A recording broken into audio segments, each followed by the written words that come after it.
When you see the boots, the dog tags, the faces of these young men who died fighting for our country, it's hard not to get a bit emotional.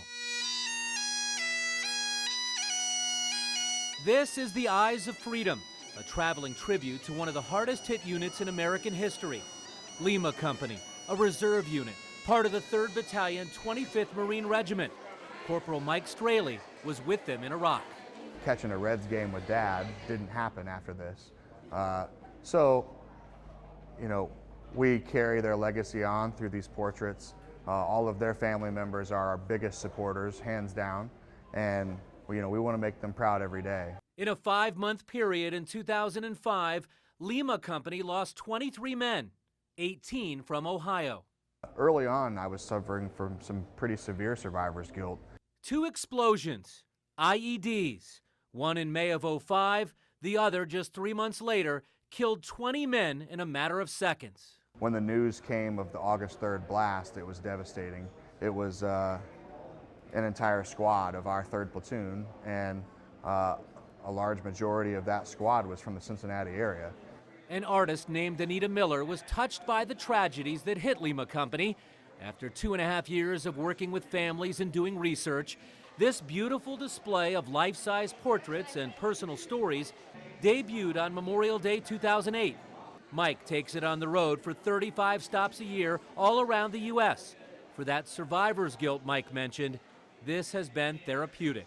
This tribute has been pretty crucial in me, not only dealing with that, but accepting that. And in some weird way, it is almost like motivation for this to continue to grow. I caught up with Mike the other day when Eyes of Freedom was at the Brown County Fairgrounds. In just 2 days there, more than 1,500 students stopped in for a hands-on history lesson. We ran into Elmer, the 93-year-old World War II veteran, and Jim, who joined the Army in 1955.